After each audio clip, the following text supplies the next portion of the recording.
రావడం చాలా సంతోషంగా ఉంది. ఎవరైనా వచ్చి అట్లా జస్ట్ వచ్చి మిరపకాయలు కోసి ఫోటోలు దిగి వెళ్ళిపోతారు, కానీ మేడం మార్నింగ్ నుంచి ఈవినింగ్ వరకు ఉందంటే చాలా చాలా సంతోషంగా ఉంది. ఆఫ్టర్నూన్ లంచ్ చేసింది అందరితో కలిసి. ఇంకెవరైనా జస్ట్ అట్లా వచ్చి తిని అట్లా చూసి వెళ్ళిపోయారు. మేడం చాలా చాలా అందరితో కలిసి మంచిగా తిని ఈవినింగ్ వరకు ఉంది. చాలా చాలా సంతోషంగా ఉంది. అందరికి ఎప్పుడు ఇలాగే ఉండాలని మనస్ఫూర్తిగా కోరుకుంటున్నాను. చెత్తగా ఉంటలేదు, ఇప్పుడు వెళ్ళిపోతాను. ఇప్పుడు ఎండ కాబట్టి మా చేళ్ళకి వచ్చి పని చేయడం అంటే ఎంత ఆనందం వేస్తుందంటే చెప్పలేము మాటలో. కానీ మేడం అసలు ఎవరైనా వస్తే ఎక్కడి నుండైనా వస్తే వచ్చి అట్లా ఫోటోలు తీసుకొని వెళ్ళిపోతారు. ఈ మేడం అయితే అసలు పొద్దుటి నుండి అసలు ఎండ అది ఇది అని చూడకుండా మాతోటి అంటూ కష్టపడడం అంటే మాకైతే చాలా అబ్బా మా చేళ్ళకి వచ్చింది, మాకు పని చేస్తుంది అట్లా అని మస్తు సంతోషంగా ఆనందంగా అనిపిస్తుంది. మాతో కలిసి మళ్ళీ భోజనం కూడా చేసింది.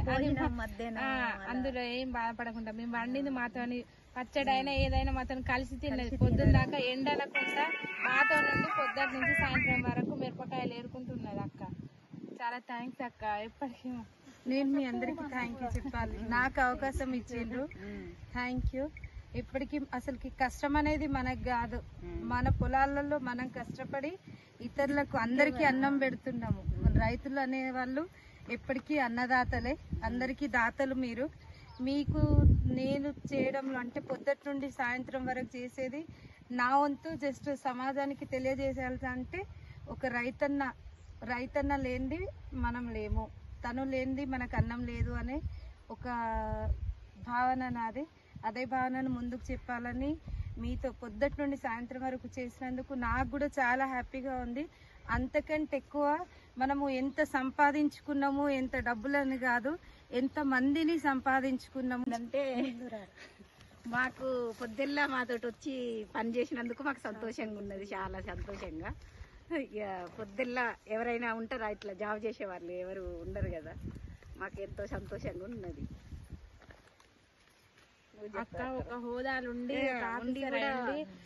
మధ్య ప్రజల మధ్యలోకి వచ్చి పని చేయడం అనేది ఒక గొప్ప అవకాశం మాకు కూడా. ఇది మా మధ్యలోకి వచ్చి అక్క పని చేయడం అనేది మాకు ఎంతో గొప్ప మంచిగా అనిపిస్తుంది. ఎందుకంటే ఒక హోదాలుండి పనికి రావడం అనేది వేరు, ఎవరు కూడా అట్లా చెయ్యరు. అక్క అందరితోనూ ప్రజల కోసమే అంటూ ప్రజల కోసం నుంచి ఎవరికి ఎంత బాధ ఉన్నా కూడా ఎక్కడికైనా వస్తుంది. తన కోసం కాకుండా మా కోసం ఎక్కువ ఆలోచిస్తుంది అక్క. మాకు చాలా మంచిగా అనిపిస్తుంది. ఈరోజు మాతోని మిరపతోట ఏరడం చాలా మంచిగా అనిపిస్తుంది. ఈరోజు మాకు చాలా సంతోషంగా కూడా ఉంది. ఎప్పటికీ ఇట్లనే మాకు అక్క మాకు వెన్నంటే ఉండి మాకు ఏ కష్టం వచ్చినా మమ్మల్ని ఇట్లనే ఆడుకుంటూ ఉంటుంది. మళ్ళీ రిటర్న్ వచ్చేదాకా బస్సే ఉండదు. అంతకుముందు బాగానే వచ్చేది బస్సులు, ఇప్పుడు కొంచెం 2 ట్రిప్పులు తక్కువ చేసే వరకు.